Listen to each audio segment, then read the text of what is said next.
Thank you everybody for being here. This is the fourth joint conversation of Sturm&Drang Studio.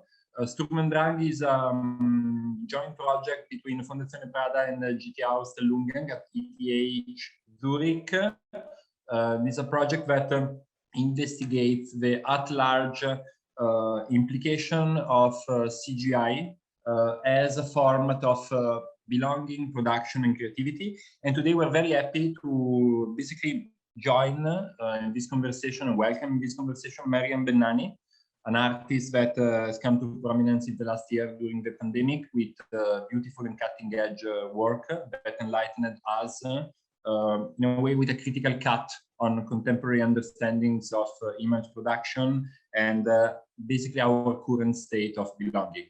So generally we ask a lot of questions, and we start generally from a very in a way difficult conversation. And the reason why we are in a way proposing this format to artists like you is to basically come to an understanding on whether or not CGI has in a way provided an impact that is in a way radically divergent from traditional practice of art or art production. And so I do wonder if yourself can basically self-depict yourself or self-entitled as a CGI artist, because there is a clear definition between an artist and the CGI artists that are generally professional that work in a large corporation or large professional teams that are basically providing background tasks for the making of contemporary image. So I do wonder if in your practice you are in a way still attached to a traditional definition of what an artist is, or you are more open to basically the contemporary democratization of basically the word artist as in CGI practices. Thanks for having me. I'm not really attached to any definition. To be honest, like I feel like there's a certain type of projects that I want to make. They make sense in terms like formally and in terms of process in the art world. Therefore, I'm an artist. I'm like, works for me. You know what I mean? So, you know, I do these videos that mix a lot of languages. Some of the video are made with computers. So they are literally computer generated images. There's also some live action and there's some sculpture, and all of it coming together can only happen in the art world. And so I think I'm not attached to being, you know, an artist in a way. I also consider that I could be, you know, a CGI artist. I have been for years, making money freelancing for production companies, doing After Effects. So not so much 3D, but just, you know, motion graphics and things like that. And that has taught me what I use in my art. So I guess I am a CGI artist or an animator, or however you want to call it. Yeah. Thank you. No, because we were always one of the reasons why we are doing this project, and as elementary as it might sound, we were truly interested in basically distributed software technologies, or basically the software environments like, you know, After Effects, Photoshop, or whatever, Final Cut, or Maya, etc. As in a way a general sort of amateur venue to basically develop skills that can work both, you know, as a basically commodification of basically creativity as in a profession, but also reach, you know, the point in which you can basically fill the gap between high culture.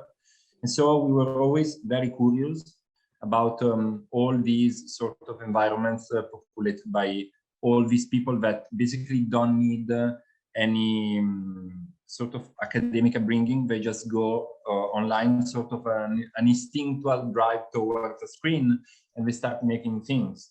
And that's why we always ask this question, and maybe you can help us if you have any recollection of your time as a freelancer, because the reason why we're also doing this exhibition or this research project is to understand all of these basically different dimensions that are not generally traditionally something that you will have in an art exhibition, and try to understand basically what is the difference between when you are basically a CGI freelance artist and the difference in which you have basically, in a way, a sort of autonomy of your subjectivity. And so I wonder if you can share with us some recollection of both moments, maybe some critical recollection if you have them. Yeah. I don't know that, like, also as an artist, when you're not working for a company, you have full autonomy. Like, if we consider that, you know, for example, if I'm doing a freelance job and I'm animating a font coming into the screen, I know that I'm gonna make like an easy in, like there's aesthetics that are better, like, you know, just like kind of more commercial and they're more soothing. And so I had to learn those. But those, where do they come from? They also come from traditional animation, where, like, you know, like people figured out, you know, American people in cartoon in the 30s, they figured out how to like make certain way that things move, that is soothing to tell a story. And they created the cartoon aesthetics, all these things. So maybe when I'm doing a job, you think I don't have freedom because I have to use kind of like to respect these formats. But as an artist, even if I'm not respecting them, I'm still in response to them. You know, like I don't exist in a bubble. So not everything I think is influenced by just like visual culture. And to the point you said of like those programs, I'm always so interested in that because everyone uses the same like 10 to 20 programs. They have their own aesthetics, they have their own plugins.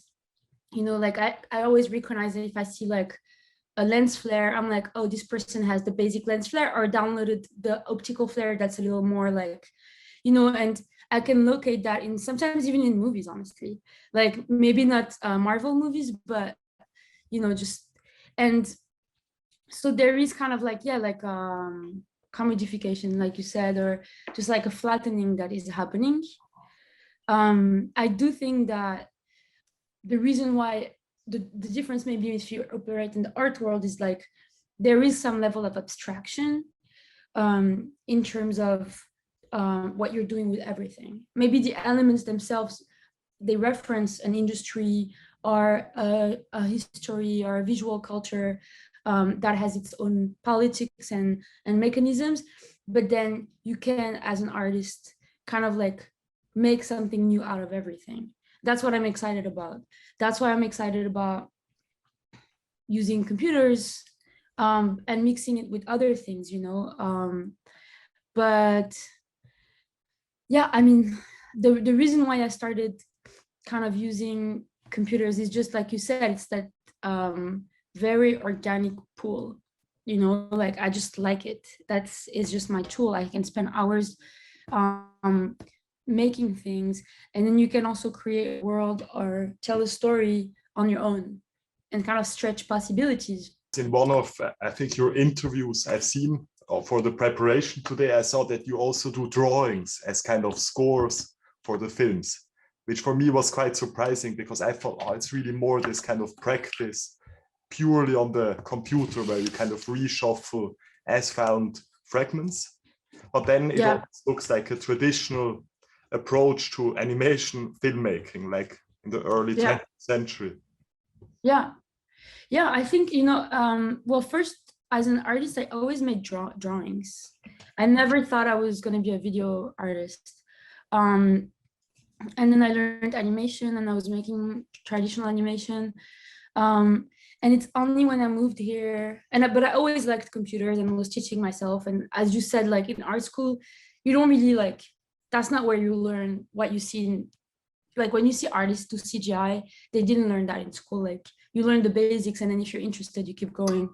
But it's all about learning online. But I started doing these jobs, doing After Effects for companies, and it was such a good day rate as a student that I would just say yes and then learn, you know, like as I'm going, or like people who'd be like at the company would teach me things. And then I realized I could start, I started playing with some videos, just like as a fun thing. Like I would learn, like you can stretch a face or something. And then I realized that there was so much potential, or that I was able to talk about things that I hadn't successfully kind of, I hate the note that I wanted using drawing. So I kind of like, I kept drawing in my notebooks and things like that, but I moved to making these videos and animations.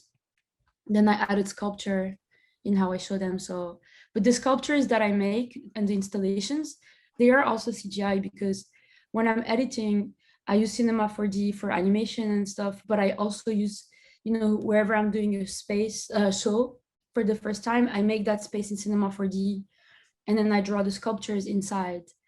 So everything comes from the same, you know, kind of technique.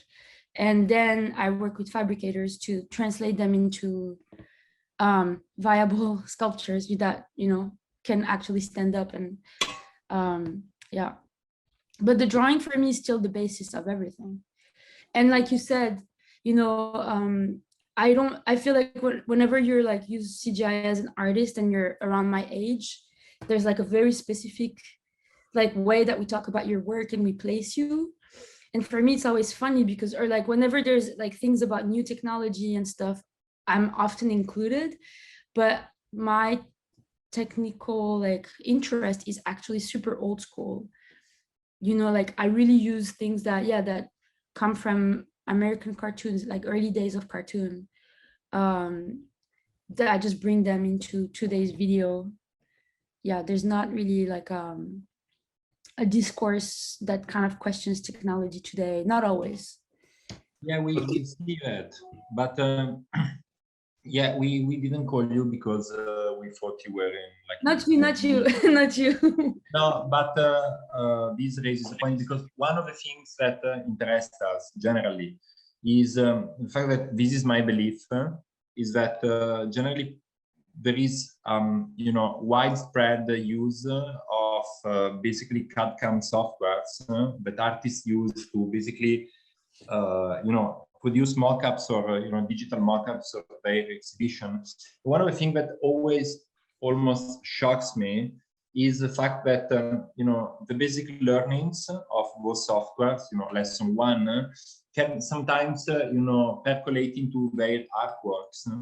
And these, in my opinion, provides basically a complete reduction of spatial intelligence to their work, in their work, and also contribute to this sort of generalized look or aesthetic that, in my opinion, is a problem of, you know, entry-level, you know, software technology. And you can see, but basically in your work, what also in the sculpture or the public sculptures that you did, I see that even though I think there is a direct play or a direct irony with the way basically people can enter into, you know, basic, you know, plugins, I think that they are much more critical, because there is a sort of direct, sort of, it's like live rendering. There is a direct sort of fever or a direct, in a way, physical connection to what we always see in the screen or the backlit screen. And this, I have to say that generally when you see installation of that kind by other artists of your generation or even older, you see that it's like a bad render. But in you, I think that what I see is a sort of direct reality or a direct connection with the way we communicate and prepare things today. And I think you are in tune with the way people use and basically modify software. And I think this makes your practice critical. And I mean, this is a general appreciation sentence for your work. But so that's you like the best compliment you could give me, honestly, because I'm aware also, like, I was talking about this with Nel Beloufa, you know, who's like a bit generation before me, has done all the things I'm going through, and he's done them, you know, kind of. And so it's, and he's so brilliant. So I love talking to him.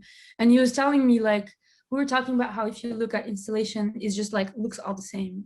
And, you know, and I think it's okay also because we're in it. I think in 100 years, it will be interesting that it all look all the same, you know. But I think that if I'm trying to understand the work, the type of work you're talking about, often that work uses technology and is about technology, but you know, in a way that is like, it's not fully a scientist talking, it's not fully like, it's the position of the artist. And some artists are so brilliant and they do research that's so pushed. Like I'm thinking about forensic architecture, they do political research that's incredible. But I do think that there is this kind of like in between of the artist where you're not, depending on like, if you, when you do installation and you have multimedia, you're not 100% on anything. That's why you can only use After Effects and not something else. And then maybe sometimes it all cancels each other into this, you know, like in betweenness, which is interesting. But maybe what you see in my work, if I'm trying to understand your your critique, is that, and I said that the first time we all talked, is for me, I cherish my computer, but I don't care about, like, it's like the same way that my work is not about the art world. It's not about these technologies. I have a very, my work is about emotions. That's why it's also very, you know, like more inspired maybe by cinema, because in cinema, it's about like narratives and like what's going on inside the characters, you know, and like brain, and not so much in, you know, like theory kind of, or like the conceptual framework is not the same as in the art world. And so even when I make these sculptures out of computers or like all these things that are computer generated, my goal is to kind of target people's emotional intelligence. That's the entry point. And so maybe, you know, you recognize that with whichever polygon in my sculpture is comes from a 3D program, but it doesn't, I'm not proud of that. I'm trying to focus you on the story. So it's just, for me, they're just tools. That doesn't mean I don't have opinions on these tools. It's yet, and they're as important and not important as the music and the live action and but we share basically the same I don't know, trauma with basically emotional capturing emotional capture technology, because we call this exhibition or project Sturm&Drang, because we believe that basically today somehow small plugins for animating you know, rains or environmental effects you know, are simply put in place to provide a deeper emotional connection with the viewer, as in, you know, German Romanticism.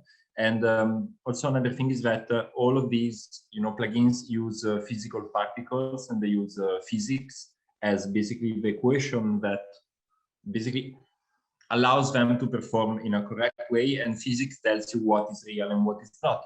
So at the end, I believe that you know, the way we can use CGI today can also, you know, apart from the technological hybridization between animation and you know, digital sculpting, is also a format of, for us, you know, from people like, I'm an architect, I have to use this software all day, or you are an artist and use these to convey something else, is a general project of, you know, trying to understand the critical reality, or the critical understanding of reality as it is, and emotion are, you know, as real as, you know, pain.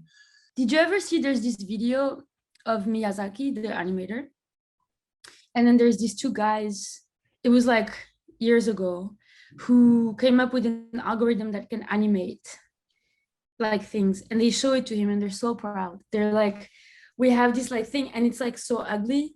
It's like this shape that's kind of like, and he looks at it and he's like, it's really funny, you should see it. He's just kind of like, what the fuck are you showing me? You know what I mean? And you know, I'm not a traditionalist. I think there's so much interesting algorithm, you know, like based art, but I do think that like in these technologies, you can use them and you will recognize the plugin or whatever. But I think there's also a way of using them where instead of using a plugin, you add multiple effects and you find your own little recipes, or you know, animate but frame by frame, you know, you don't just motion capture, and then then for me, it's like drawing or painting. It will look it's very, very intentional. I'm not saying there's a hierarchy to intentional and automated. I'm not like old school in that way, but it's just a choice or a preference. Yeah, the exhibition that we're going to open is going to feature hours and hours of tutorials on plugins by 3D Max made by, tutorial guys. And so we totally understand you. 12-year-olds. Yeah, one thing that interests me is surprise, and I was struck when you said like how all the installations would look the same, and I guess it's there's something that always surprises us when kind of a new medium is suddenly coming into contemporary art, and then I always wonder how long it will last, and it has this power when it is actually across from different communities. And then I wonder also about the appropriation or how artists deal with it, that so often it's the case that it's this kind of, how you also said, old school way of appropriating these techniques, because one is kind of suspicious of working with it really high end.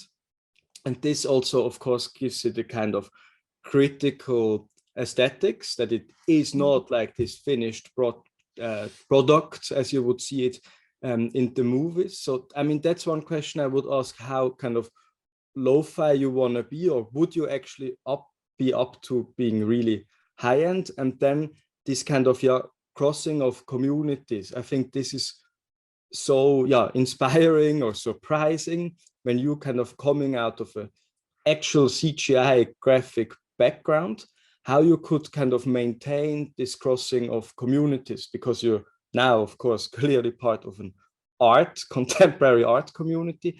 Are you still kind of part of a CGI community, or is this the wrong way of thinking, because it's anyways more a background of maybe teenage culture, or migration is much more important than this? So this I'm interested, this kind of level of high-end lo-fi technique, and this like crossing of different maybe communities, one could call it.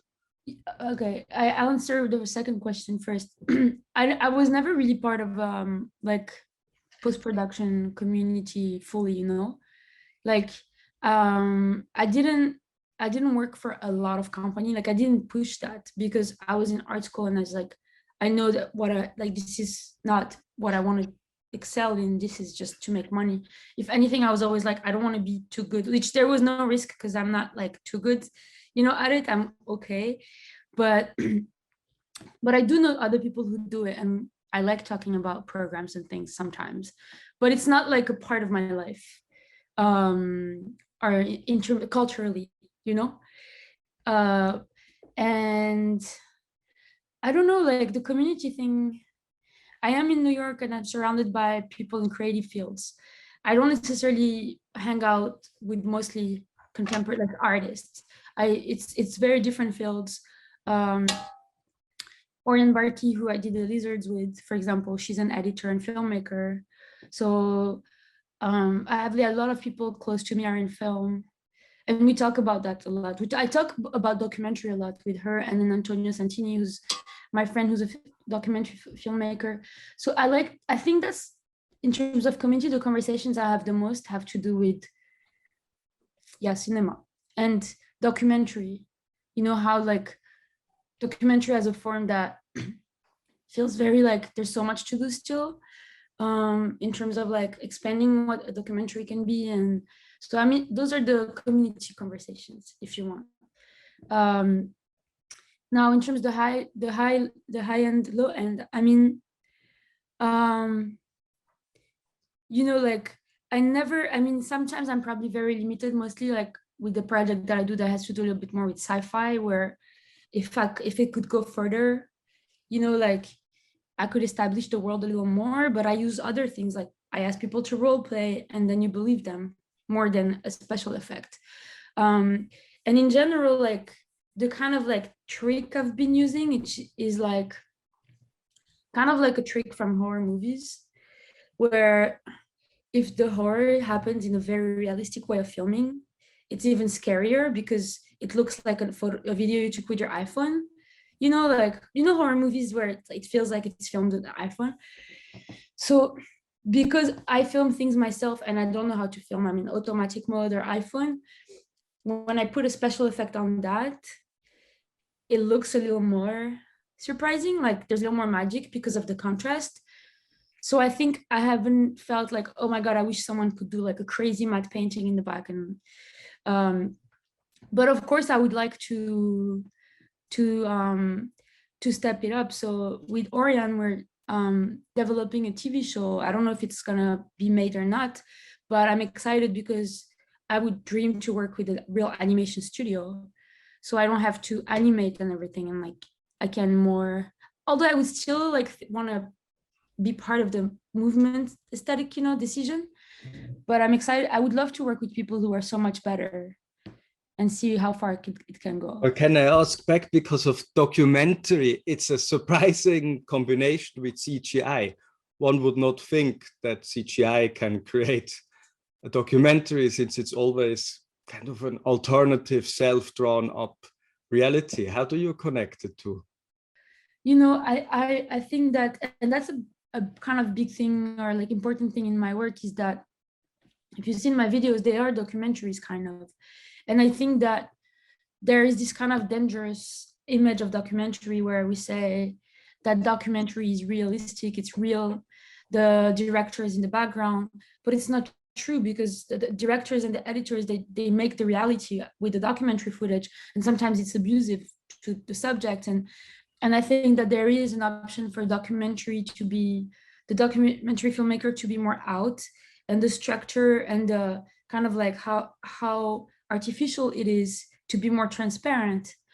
And maybe that's more documentary because it's more honest or more genuine, and show that you are, you know, like if you want to show in a documentary scene that someone overcame something crazy and you want to just give them a celebratory moment, the filmmaker is still going to do that with music or with slow-mo or something. But like, you could create a beautiful CGI thing for that character. You still know it's real. You're just trying to get an emotion. So, and the Two Lizards series, they are documentary because we interviewed our friends and ourselves talking about how we felt every week.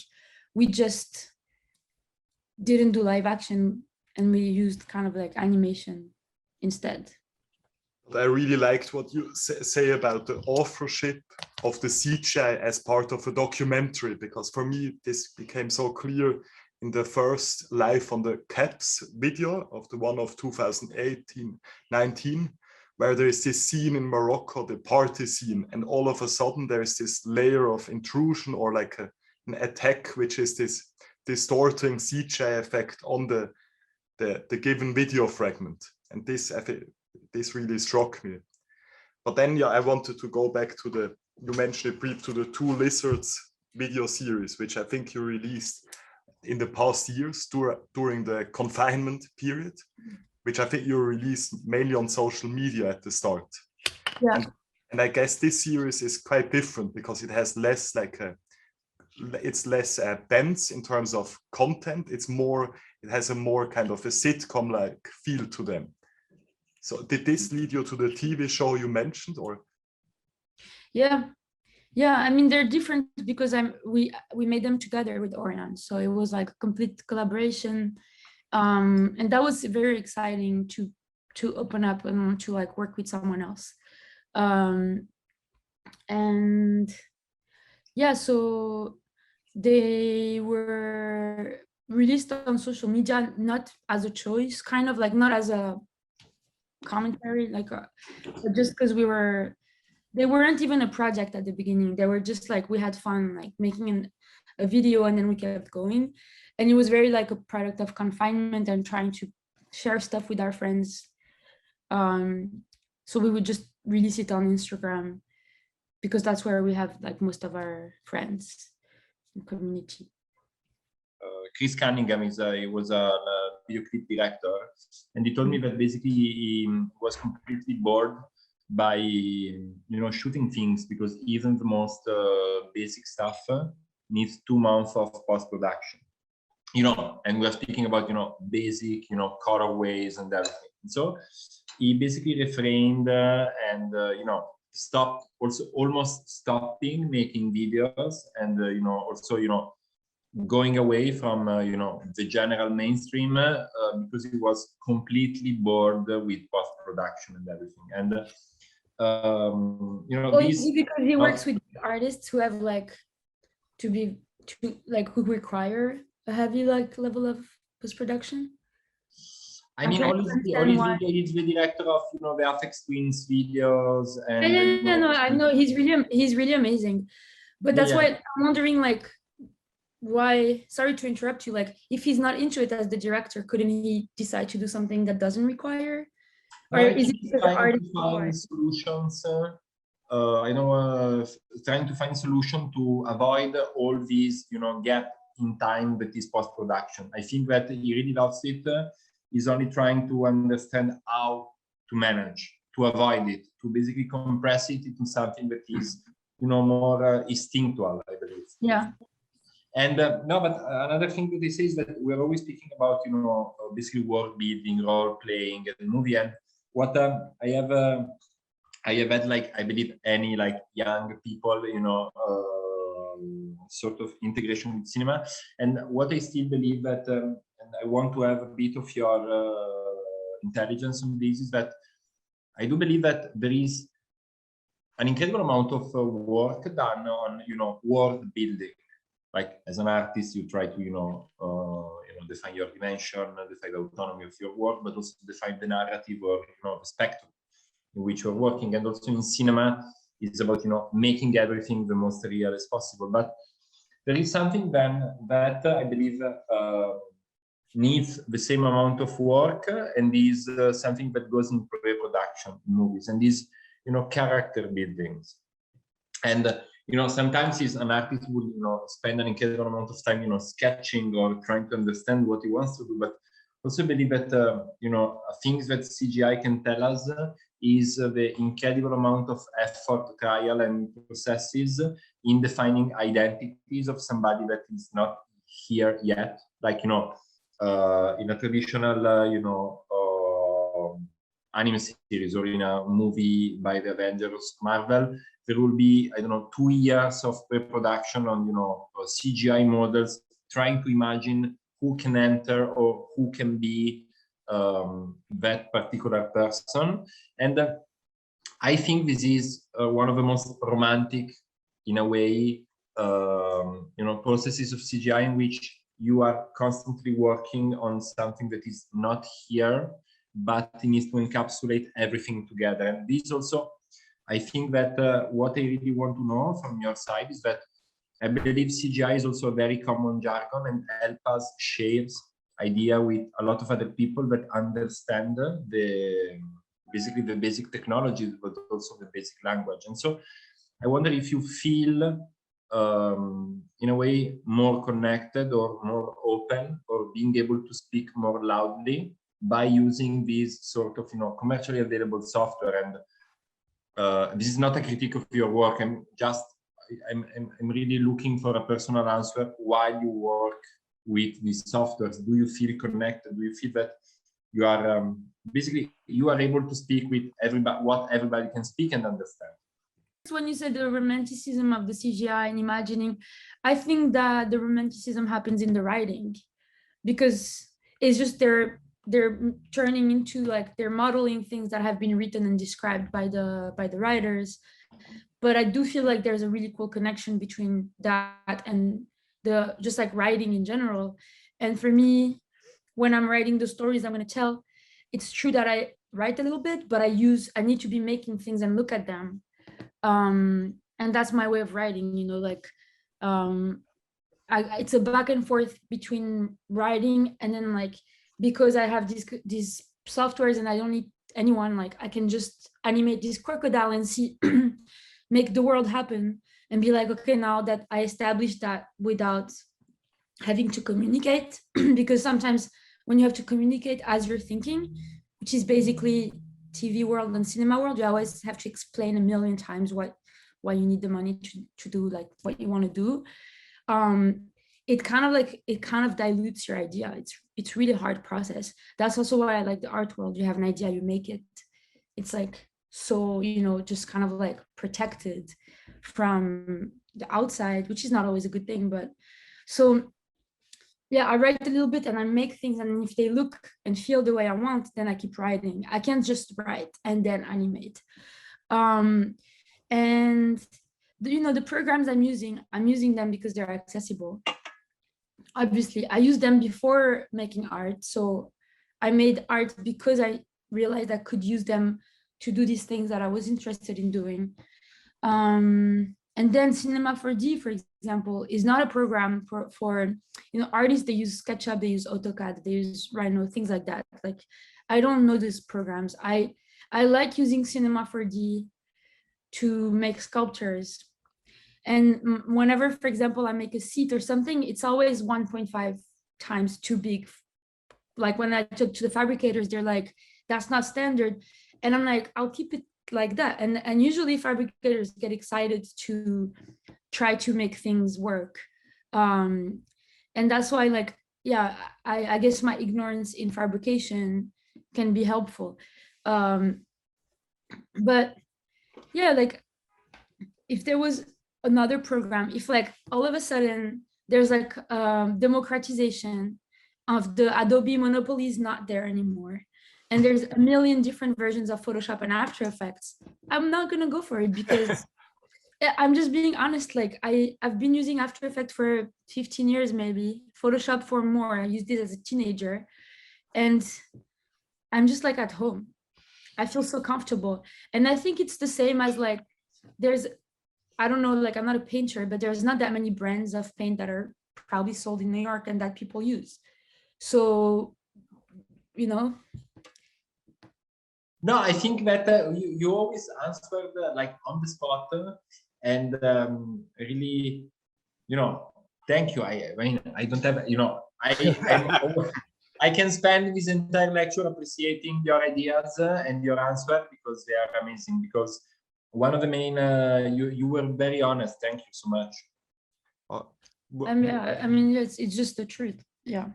One other like subject we kind of really worked on with the architecture students is the question how to build a museum for CGI art, because of course kind of the traditional black video box perhaps doesn't make sense, and I guess especially in your work, in most cases don't simply just project or show the work on screens, but you always create this kind of physical CGI sculpture to it. So you always bring a kind of a physical 3D version in the space, which I really like, because it really distinguishes itself to classical sculpture, because always the works you show are still quite flat in a way, and they still lack a lot of detail.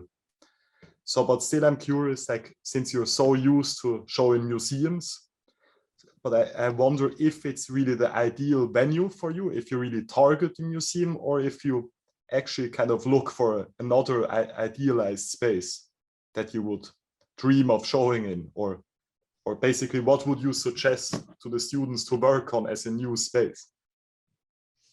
Oh, I don't know. I only know what's true for my practice, you know, but I have this fantasy that, let's say I have to do a show, right? And I'm gonna do, like, I do an installation and videos. I have this fantasy that I can 3D print 5 versions in 5 different cities, and it's installed. It's like almost like a IKEA package, and it's like installs itself, meaning I don't have to do it at all, you know. Because every time it's like a new full show, it's so much work, the multiple channel, and that it's kind of like when a exhibition comes out, it's kind of like how a movie's distribution is like in multiple theaters, or like how an album is on multiple, you know, but with a physical element that can also be multiplied. Just because I always film in Morocco, and I'm like filming these people that, you know, let me in, and I'm showing it in Europe, New York, you know, it's like, it's always the same cities that have access to just like art. And I'm like, it would be amazing if we could like not have like a centralized exhibition map. Yeah. But so in a way you embrace the generic museum. at every place, like the box could arrive, IKEA, like, and kind of because I also remember this when I maybe for the first time saw a big installation by you was in Geneva at the Biennale in the Centre d'Art Contemporain, and how intense it was, since like all the other artists or most of them like you had big productions and big projections, and it was in this hot summer heat museum that has like no air conditioner, and you could kind of feel the power of all these like lamps and machines that Sorry. This I'm interested also, like this physical presence. Yeah, it's really important. Well, when I say 3D print, it wouldn't be like a museum chain like the cinema chains, or why not? Honestly, like I'm not necessarily happy with museums today. Like, so I'm like, I don't, I'm not romantic about it in a way. Like, I do think that we could do the 3D printing thing everywhere, but with the same system we have today, we just do like the same way you could do co-commissions. So it would be a co-commission. Like an hardcore pop-up strategy. Yeah, but I'm saying it could be the institutions as we know them today, our galleries as we know them today, but that a show could be I'm just talking about access, obviously, just like access to art, and and I said that because you're talking about all the lamps and stuff. Like, I wish it wasn't the case, but my work needs a lot of projectors, a lot of things, like, and you don't find that everywhere. So it's not easy to show it. And I wouldn't want to show it like less well installed in a place that has less access to all the AV we need and stuff. So. And then you just opened the show now in Los Angeles, right? And this also kind of draws back to drawing, right? Because it has these big panel tableaus, drawn tableaus by you. Yeah, I made these 2 drawings. I think because I spent like from November to March in Los Angeles, and my show opened in March there. And I knew I was going to be in LA, and I feel like it reminds me of Morocco, the weather and stuff. And like, I feel like when I'm there, I'm more drawn to like drawings and not being on the computer. I feel like New York is a great place to be a nerd, but in LA, it's just like, I knew I would have more space and I want to draw, and I miss it. So if I can have an opportunity to draw, I will say after all these years on the computer, I compare how I used to draw and now how I draw. I have way less patience, which sucks. But when I draw, I'm less patient. But I have infinite patience for keyframing. Amazing. Thank you so much, Meriem. Well, thank you. I really liked your questions too. I like your approach to CGI, or like, I think that there's such a kind of like sacralization of like these technologies. And I'm like, but it's a cycle. There's always a new thing that everyone, and I like how you deconstruct it, and like, you seem to know about it, but you also, it's we cool. try. We are nerds. Great. I hope to see you in real life soon. Yeah. Thanks for all the time. Have a good day.